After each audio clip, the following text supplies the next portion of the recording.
show up as I live, and then I think that that's how people can see me as an inspiration or as a positive voice.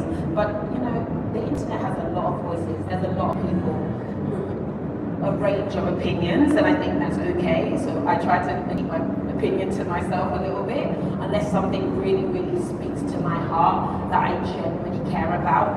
I will speak up on it if I feel like it, but I try and show up as myself in a positive way. And that shows. That's awesome. So you spoke about the brands in your previous answer. So you have been a brand ambassador for some major brands. I've got a long list of them here, but I'll just mention a few. From Google to BMW, L'Oreal, Diet Coke. You rubbed shoulders with A-listers like Hillary Clinton, Tracy Ellis Ross, Rihanna as well. And you were recently inducted into the 2023 Power List of Britain's most influential black people. So a lot of achievements, right? So out of everything that you've done so far, what is the one thing that makes you kind of pinch yourself that you're like, wow, I can't believe I did that, I can't believe I achieved that? I mean, personally, writing a book, you know, that is still read by so many people, and is, even I was here in Nigeria and someone's like, I've got your book, and people send me pictures of my book. And why that's so inspiring to me is because I'm not a writer. I never planned to be a writer. I could barely write, I'm not that person. But again, this is why I love the world of social media. You can end up in spaces that you never planned to be. So for me, knowing that I didn't think I could write, but yet I've written a book, published a book, and it's read, has been inspirational to me about myself. But also, you know, the rooms that I've been with, been in, and the people I've been with has been insane. You know, Rihanna, she's a goddess, she's amazing, and she remembers everyone, and moments like that are so pinch me.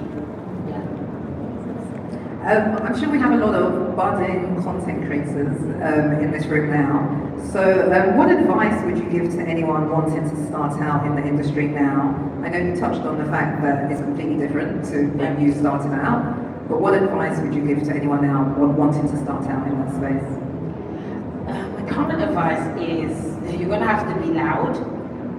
You don't have to be verbally loud, you have to scream, but you're going to have to be loud about what you stand for and what your message is and what your story is, and you're going to have to go really, really deep on that. I think people think that they need to have an audience of millions and millions and millions. It's not necessarily like that anymore. What you really need to do is build depth by really leaning into your niche and really connecting with who you create content for. And that means that you have to really know what you're creating and why you're creating it, and be quite intentional about it. And then you have to keep showing up. And it could be every single day for the next 2.5 years, but then there might be a moment where you blow up as such. And so, obviously, with you yourself, like we said, is, you know, beauty, it's fashion, it's lifestyle in general. Do you have a niche? Like, is there a particular side of it that you enjoy doing most? I do not have a niche. I feel like I don't necessarily believe for myself in niches, right? And I said, okay, you can start out with a niche and then you can go broad. So again, I started out loving makeup, right? And so I was playing with that. And then I started to love fashion. And then I really got into home, and then I really got into finance, because these were all things that were super important for me in my life, as well as the people who connected with me as well. So there's an aspect of niching, but you can also go broad, specifically around content. I think you just need to not do too much of everything all the time. But even if you do that, as long as you are yourself, then actually that could be your niche. It's the way you deliver what you create on your platforms. Absolute sense. And so in terms of your personal style, obviously you're here today looking amazing. How would you describe your personal style, and what is the one beauty item with that? Oh, my personal style is actually super simple. It's really simple. I like casual dressing, but you know, online I like to show up, I like to be shiny, I like to give, but it's very casual and monochromatic. I'm not, you know, into prints and colours. But then again, being here in Nigeria, my version of me, in a year from now, you never know what headline I'm wearing. For instance, I'm like, oh, actually, this could be cut. Right, so that's a very good point. You did mention the beauty item. Do you have one It's beauty not item? a beauty item that I can't live without. Oh, actually, I know what it is. MAC Chestnut Lip Liner. I don't go anywhere without my lip liner and lip gloss and moisturizer and foundation. So everything. Okay, thank you for that. That's awesome. Okay, so you are known and loved for your honest reviews when you give them, and your down-to-earth nature. So, how important is it to you to have remained grounded and still that girl from South London? It is South London, right? It is South South London. London. Again, I think for me, leaning into who I naturally am, and anybody who's thinking about creating content, the easiest thing you can possibly be is yourself. If you try to pretend to be something you're not, you're going to burn out. So I've just leaned into showing up as who I actually am. Every time I create something, every time I put something out, every piece of work I do, I'm genuinely just being myself, because it's easier to be myself than to try and be somebody else. There's no point in doing that. And so if that is then me being the grounded South London girl, that's literally who I actually am. And so that's what I show up as.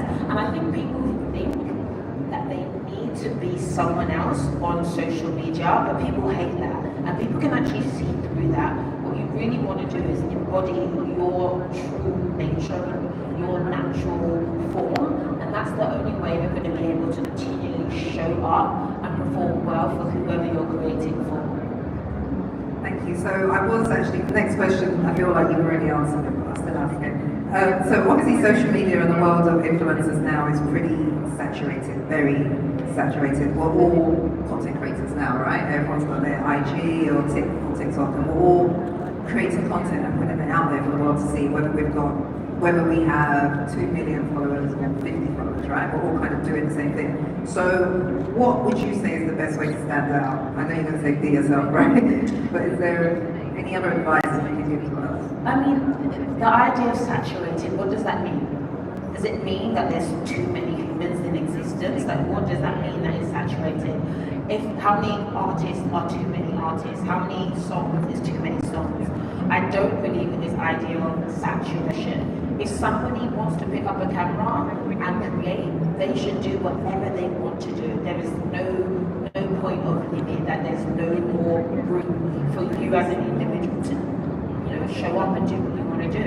In terms of, I don't know if you mean business model or, being perceived by brands and working, well, yeah, you're going to have to be creative. You're going to have to think about content in a slightly different way. You're really going to have to think about an audience and know why you're creating content. I think some people want to be popular just for the sake of being popular, and that's noble if that feels good to you. And some people want to, build a business off the back of it, and that's also noble as well. So you just need to be, intentional about why you're there, and then keep creating based on that as almost like a North Star for you. Thank you. And as you mentioned, of course, that you are originally from Nigeria. How would you say your background and your culture has influenced your brand and what it is that you do and how you do it? I feel like I just naturally give Nigerian women. I don't know, maybe in Nigeria, not so much, but in the UK, the expat community, us, first generation, second generation Nigerians, we are there, we are loud, we are proud, and we're visible, and it's almost like we all know each other. So if I be honest, my first, viewers, my first groups, I know it was Nigerian girls around the whole world. The diaspora were watching me, so that's so amazing to see. So I think just showing up, being visible as a British Nigerian, I'm visible. But what I've loved to now see with the global platforms is seeing amazing creators coming out of Nigeria and out of Ghana, and I'm obsessed with them because they maybe started over the last 2 years, but I'm watching other African creators and I'm like, you guys are so amazing, it's inspiring. So I'm not the biggest Nigerian creator, but I feel sick with it. Awesome. Okay, so you've done a lot.